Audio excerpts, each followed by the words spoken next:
안녕하세요. 저는 30대 중반 여성입니다. 지금은 작은 분식집을 혼자 운영하고 있어요. 사는 게 팍팍하다고 느낀 적은 있어도 지금 이 삶이 부끄럽지는 않아요. 근데 5년 전만 해도 저는 매일 제 자신이 부끄러웠어요. 제가 뭘 잘못한 것도 아닌데 존재 자체가 잘못인 것처럼 느껴지는 날들이 있었거든요. 저한테는 친정이 없어요. 말 그대로 고아입니다. 부모님을 어릴 때 여의고 친척집을 전전하다 성인이 되고 나서 혼자 살았어요. 남들이 명절에 고향 간다고 할 때 저는 갈 곳이 없었고 아플 때 연락할 사람도 없었어요. 그게 서럽다고 느낀 건 사실인데 그게 누군가의 공격받을 빌미가 될 거라고는 생각도 못했어요. 저의 이야기를 끝까지 들으시면 저를 욕할지도 몰라요. 그래도 저는 자유롭고 싶어서 결정한 건데 한번 들어봐 주세요. 제가 정말 못된 사람인지요. 남편을 만난 건 제가 29이던 해였어요. 제가 이러던 식당에 혼자 밥을 먹으러 오는 단골 손님이었는데 말이 많지 않고 밥을 다 먹고 나면 그릇을 늘 한쪽으로 모아두는 사람이었어요. 별거 아닌 것 같지만 저한테는 그런 게 보였어요. 배려가 몸에 밴 사람이구나 싶었거든요. 1년 좀 넘게 만나다 결혼하자는 얘기가 나왔고 저는 너무 좋았습니다. 생전 처음으로 내 가족이 생기는 거잖아요. 시댁 식구들이 생기는 거고 명절에 갈 곳이 생기는 거고 아플 때 연락할 수 있는 사람이 생기는 거라고 생각했어요. 그때는 정말 그렇게 생각해서 결혼한다는 것 자체가 너무 설레고 기뻤습니다. 근데 남편 준서한테서 어머니 얘기를 들었을 때 뭔가 이상했어요. 어머니가 좀 반대하셔. 왜요? 하고 물었더니 그때 남편이 말을 아꼈어요. 한참 뒤에야 털어놓는 말이 친정이 없는 사람이랑은 결혼하면 안 된다고 하시더라고. 아무래도 장인이 없으니 하나도 지원 못 해준다고.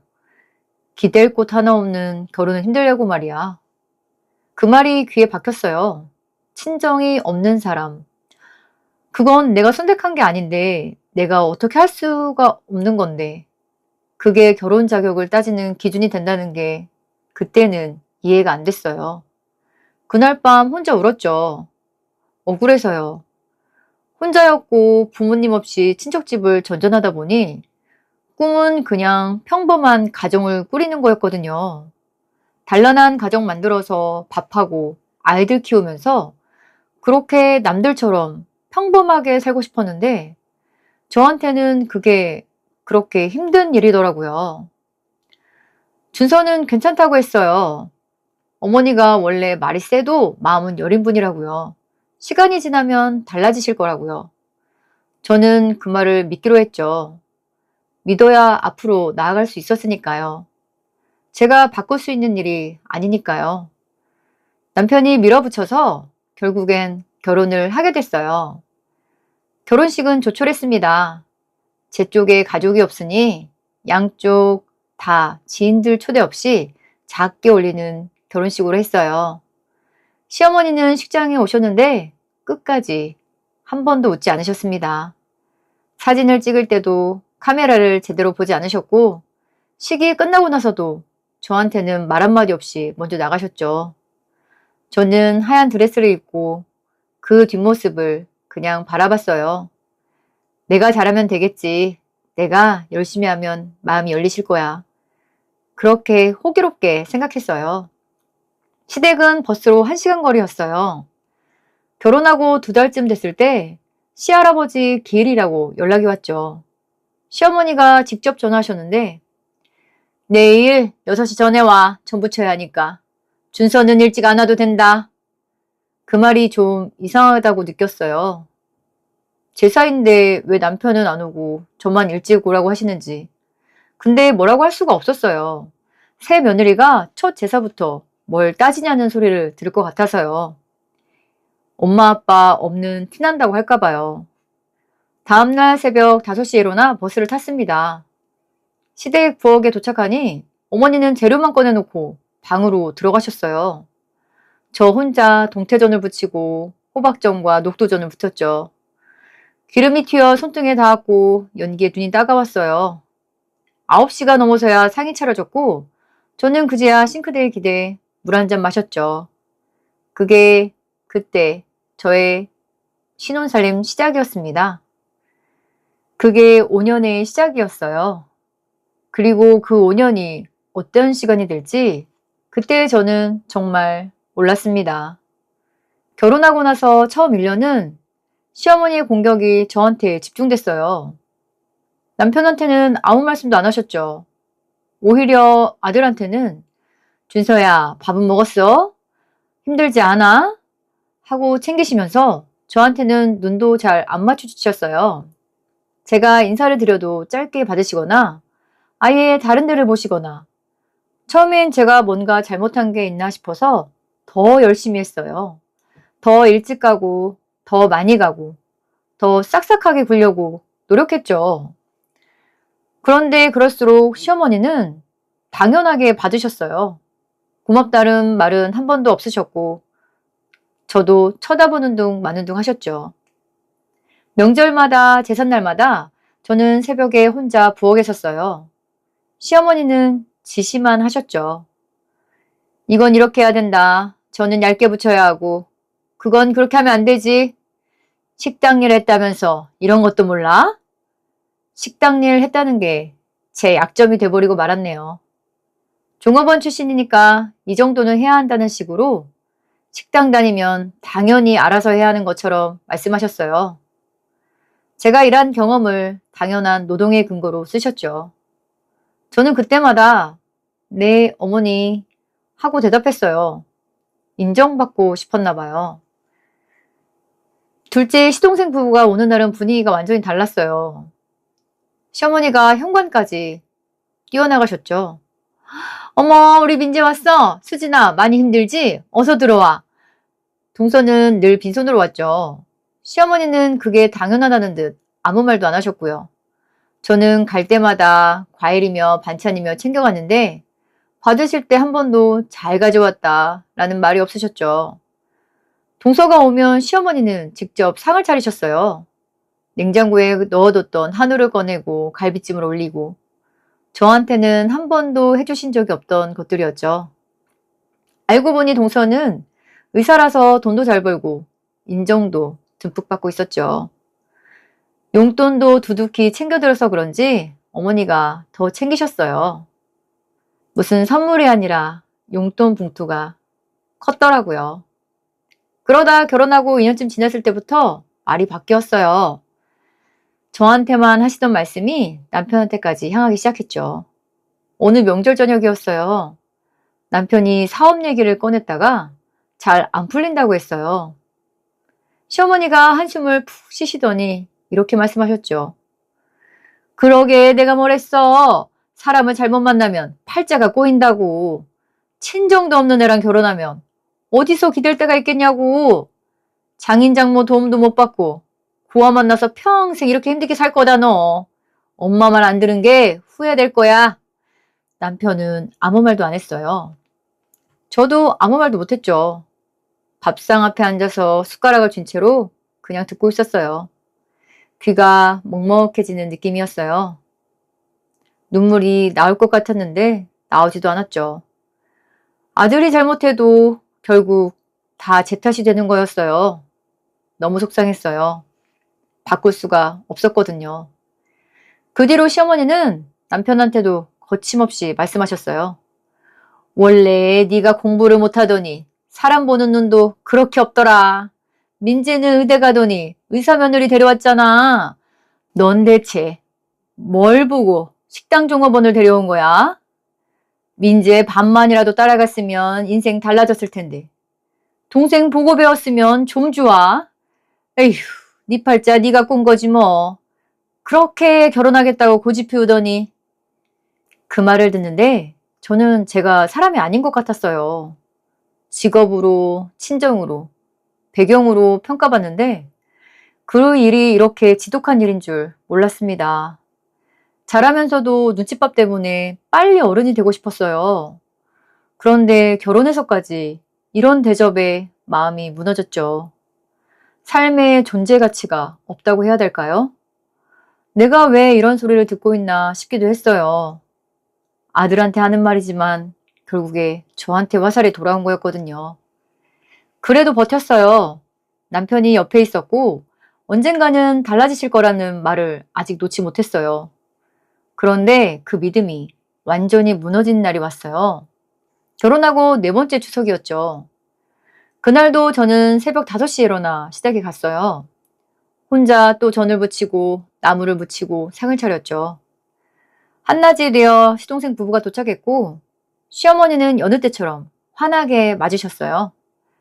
상이 차려지고 다들 둘러앉았는데 시어머니가 저를 보시더니 말씀하셨어요.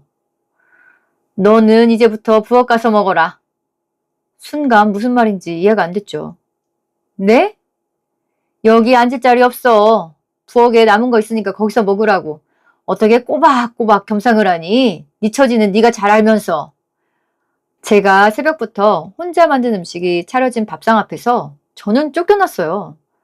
남편이 어머니 하고 불렀지만 시어머니님이 동서부부를 향해 돌아앉으셨어요. 저는 일어나서 부엌으로 걸어갔죠. 찬밥이 있었어요. 먹었냐고요? 아니요. 그냥 가만히 내려다보고 있었어요. 아무것도 먹지 않고요. 그런데 그게 끝이 아니었어요. 부엌에서 혼자 앉아있는데 거실에서 시어머니 목소리가 들렸죠. 수진아, 이 나물 입에 맞아? 아이고, 네가 맛있다니 다행이다. 민재야, 갈비찜 더 먹어. 먹고 건강해야지. 웃음소리도 들렸어요. 저는 그 소리를 부엌에서 혼자 듣고 있었죠.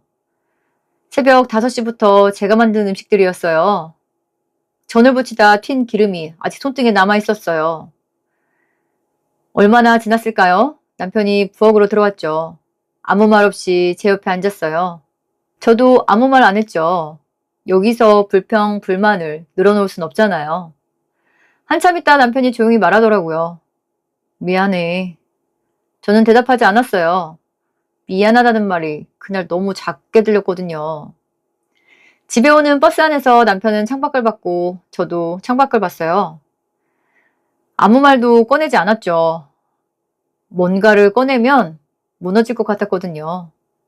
집에 들어와서 씻고 그냥 누웠어요. 천장을 보면서 생각했죠. 내가 왜 이러고 있지? 내가 왜 여기서 버티고 있지? 내가 뭘 바라고 이렇게 살고 있지? 답이 안 나왔어요. 그로부터 한 달쯤 지났을 때 또 기일이 돌아왔어요. 시어머니한테서 연락이 왔죠. 다음 주 목요일 제사야. 빨리 와서 준비해라. 저는 전화기를 들고 한동안 아무 말도 못했어요. 그러다 말씀드렸습니다. 어머님, 저 이번엔 못 갈 것 같아요. 시어머니가 잠깐 조용하시더니 못 가다니? 며느리가 제사를 빠져? 친정도 없는 사람이 어딜 갈 데가 있다고? 저는 전화를 끊어버렸습니다. 처음으로 대꾸 없이 끊은 거였어요. 그날 저녁 남편한테 말했습니다. 여보, 나 더 이상 못하겠어. 남편이 저를 봤어요. 추석 때 밥상에서 쫓겨난 것도, 고아 소리 들은 것도, 5년 동안 혼자 부엌에 서 있던 것도 다 괜찮은 줄 알았어. 그런데 이제 진짜 모르겠어. 내가 이런 대접 받으면서 당신하고 같이 살아야 하나? 사실 당신만 나를 위해주고 나를 사랑해주면 된다고 생각했는데 결혼은 그게 아닌가 봐. 어머니랑 사는 게 아니라 남편하고 사는 건데 내가 잘못 생각했나 봐. 남편하고만 사는데도 이렇게 힘든 걸 보면 이러다 내가 죽을 것 같아. 남편은 한동안 말이 없었어요. 그러다 천천히 입을 열었어요. 나도 더 이상 못하겠어. 그 말은 뜻밖이었습니다. 저는 남편이 또 조금만 참자라고 할 줄 알았거든요. 남편이 말했죠. 다음 제사 나랑 같이 일찍 가자. 사실 그날 너 혼자 부엌에 있던 날 무슨 말을 하고 싶었는데 내가 너무 마음 정리가 안 되고 한마디 하면 당신 욕 더 먹을까봐 가만히 있었는데 내가 바보 같더라고. 나도 잘하면서 이런 취급 많이 당해서 어떻게 반응해야 하는지 잘 몰랐나 봐. 그게 무슨 소리야? 민재는 항상 공부를 잘했어. 처음에 나한테 기대했었는데 내가 어머니 기대에 못 미치고 민재는 치고 나가면서 의대에 가고 먼저 결혼도 하는데 그것도 의사랑 결혼하고 어머니가 나를 하대하기 시작했지. 아니, 원래 하대하고 있었어. 다른 집들은 형 반만 따라가라고 하는데 우리 집은 동생 반만 따라가라고 매번 말씀하셨거든. 너한테 좋은 가족 만들어주고 싶었는데 우리 집안이 부족하다. 미안해 지아야. 못난 남편 만나서 네가 마음고생이 심하네. 남편이 뭔가 다르다는 걸 느꼈어요. 목소리도 달랐죠. 더 이상 참으려는 목소리가 아니었어요. 옛날 얘기까지 꺼내면서요. 제삿날이 돼서 남편과 같이 갔어요. 시어머니는 남편이 온 게 의외였는지 잠깐 표정이 굳으셨다가 그냥 넘어가셨죠. 동서 부부도 와 있었어요. 바쁘다고 하더니만 일찍 왔더라고요. 저는 또 부엌에 들어갔어요. 혼자서요. 동서는 일찍 왔어도 거실 소파에 앉아서 핸드폰을 보고 있었죠. 저는 아무 말 하지 않고 전을 부치기 시작했어요. 상이 다 차려지고 다들 자리에 앉았어요. 시어머니가 저를 보시더니 또 말씀하셨죠. 너는 부엌에서 먹어. 오늘도 자리가 없네. 그 순간 남편이 숟가락을 탁 내려놨어요. 어머니, 왜? 원래 그랬잖아. 제 자리는 저기잖아. 아니요. 원래 그러면 안 되는 거예요. 시어머니가 눈을 치켜뜨셨어요. 뭐? 네가 지금 어머니한테 말대꾸야? 너도 먹기 싫으면 같이 가서 먹어. 여기서 따지지 말고. 따지는 게 아니라 제 아내 밥상에서 쫓겨나는 걸 더 이상 그냥 볼 수가 없다고요. 형, 그만해. 어머니 뜻인데. 하고 시동생이 끼어들었어요. 남편이 동생을 보면서 너는 빠져. 싸늘했죠. 시어머니가 소리를 높이셨어요. 고아 데려와서 며느리로 받아줬더니만 이제 와서 아들이 어미한테 대들어? 다 위아래도 모르고 고아랑 결혼해서 그런 거야. 친정도 없는 여자가 뭔데 밥상 자리까지 차지하려고 해. 그 말이 끝나기 무섭게 남편이 자리에서 일어섰어요.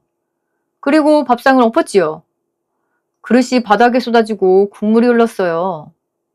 동생 부부가 놀라서 일어났고 시어머니가 비명처럼 소리를 지르셨죠. 준서 너 미쳤어? 남편이 말했어요. 조용하고 또렷하게. 어머니, 저 오늘부로 이 집 장남 안 합니다. 다시는 이 집 문 안 열 거예요. 어른이면 어른답게 행동해야죠. 며느리로 받아들였으면 며느리 대접해줘야지. 재수 씨하고 대놓고 차별하고 고아고아 우는 어머니가 제일 창피해요. 그러고는 저한테 손을 내밀었어요. 저는 손을 잡았죠. 그러고 나서 저희는 그 집을 나왔습니다. 시어머니가 현관까지 따라 나오시며 소리쳤어요. 준서 너 이것들이 가면 다야? 다시는 오지 마. 싹싹 빌어도 용서 안 해줄 테니까. 남편과 저는 뒤도 돌아보지 않고 나왔어요. 엘리베이터 문이 닫혔죠. 남편이 저를 안아주더라고요. 그제야 눈물이 쏟아지는데 5년치가 한꺼번에 쏟아지는 것 같았어요. 그 집을 나온 뒤로 시어머니한테서 연락이 왔어요. 처음엔 남편한테 전화가 왔고 받지 않았죠. 다음엔 문자가 오더라고요. 네가 어미한테 이럴 수 있어? 당장 사과해. 남편은 읽고 답하지 않았어요. 그 다음엔 저한테 전화가 왔어요. 저도 받지 않았죠. 시어머니는 며칠 동안 전화를 하셨었는데 둘 다 받지 않으니까 그 다음엔 문자로 욕이 왔습니다. 고아년이 우리 집에 들어와서 집안 망쳤어. 네가 준서 망친 거야. 이놈이 망할년. 저는 그 문자를 읽고 지워버렸어요. 예전 같았으면 가슴이 무너졌을 텐데 그날은 이상하게 담담했습니다. 더 이상 제가 움직여야 할 이유가 없었거든요. 시동생네는 연락이 없었어요. 어머니가 시동생한테 무슨 말을 했는지는 모르겠지만 서방님과 동서도 우리한테 아무 연락을 하지 않았죠.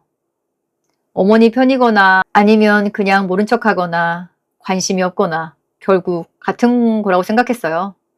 원래도 바쁘다고 그런 건지 교류가 없었던 터라 별 신경이 쓰이진 않았어요. 그렇게 교류 없이 연락 없이 2년이 지났습니다. 남편은 새로 일을 시작했어요. 크진 않았지만 조금씩 자리를 잡아가고 있었고 저도 분식집을 열었어요. 힘들었지만 이상하게 마음은 가벼웠습니다. 제 가게를 하는 거잖아요. 매번 식당 종업원 일만 했거든요. 시댁 눈치를 볼 필요도 없었습니다. 명절 전날 새벽에 혼자 일어날 필요도 없었고 누군가한테 고아 소리를 들을 필요도 없었습니다. 그게 이렇게 홀가분할 줄 몰랐어요. 사실 어렸을 때도 아니고 이제 다 큰 어른인데 고아라는 말이 어울리나요? 그런데 이상한 건 아무리 나이를 먹어도 그 소리는 듣기가 싫더라고요. 내가 선택한 것도 아닌데 들을수록 주눅이 들었어요. 그러던 어느 날이었어요. 남편한테 시어머니 번호로 전화가 왔죠. 꽤 오랜 시간 연락이 없었는데 남편이 잠깐 보다가 받았어요. 저는 옆에서 남편 얼굴을 봤죠. 처음엔 아무 표정이 없었는데 통화가 길어지면서 표정이 조금씩 굳어졌어요. 전화를 끊고 남편이 말했습니다. 어머니 암이래. 간암 3기. 저는 뭐라고 해야 할지 몰랐어요. 솔직히 말하면 가슴이 무너지거나 잘 됐다고 생각하거나 그러지 않았거든요. 그냥 그렇구나 했어요. 나한테 병원 같이 가달라고 하시네. 저는 남편한테 물었죠. 가고 싶어? 어떻게 할 거야? 남편이 한참을 있다가 말했어요. 일단 나는 가봐야 할 것 같아. 근데 너한테는 강요하고 싶지 않다. 그럼 혼자 다녀와. 나는 아직 내키지가 않네. 남편이 다녀온 날 저녁 남편이 그러더라고요. 간암인 걸 아시고 나서 시동생네 집으로 들어가시려고 했다고요. 몸이 안 좋은 걸 알고는 당연하다는 듯 짐을 싸서 강남 아파트로 찾아가셨다네요. 그런데 동서가 문을 열어주지 않았대요. 동서가 문도 안 열고 인터폰으로 말만 하더래요. 어머니, 저희 지금 당직도 있고 수술 스케줄도 있어서 간호가 어려워요. 요양병원 알아보세요. 여기 오시면 안 돼요, 어머니.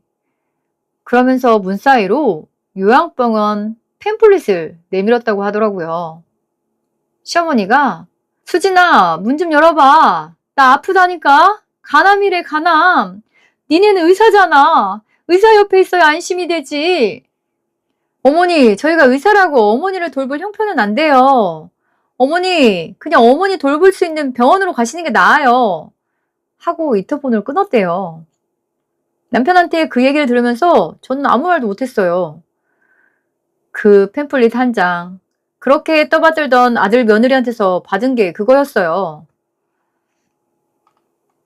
제가 시어머니를 동정했냐고요? 그건 잘 모르겠지만 인간적으로 가엾다는 생각이 안 든 건 아닌데 그렇다고 달려가야겠다는 마음이 들진 않았어요. 제가 냉정한 걸 수도 있어요. 그런데 저는 5년 동안 그 집 며느리로 살면서 한 번도 사람 대접을 받아본 적이 없었거든요. 동서에 비하면 더더욱이요. 그로부터 며칠 뒤 시어머니가 우리 집 앞에 나타나셨어요. 초인종이 울려서 인터폰을 봤더니 시어머니였죠. 많이 야위어 보이셨어요. 잠깐 마음이 흔들렸지만 제대로 말했죠. 어머님, 왜 오셨어요? 지아야, 문 좀 열어줘. 나 갈 데가 없어. 나 아픈 거 들었지? 아니에요, 어머니. 죄송해요. 저는 더 이상 어머니 며느리 아니에요. 2년 전에 저희 안 보기로 했잖아요. 지아야, 내가 잘못했어. 제발 문 좀 열어봐. 어머님이 저한테 구하라고 하셨잖아요. 구할 자리는 없다고. 저희 집에도 어머님 자리 없어요, 어머니. 동서한테 가시는 게 더 빠를 거예요. 어머님이 동서는 끔찍히 아껴주셨잖아요. 그 동서한테 가서 효도 받으세요. 인터폰 너머로 시어머니가 우시는 소리가 들렸어요. 저는 인터폰을 꺼버렸죠.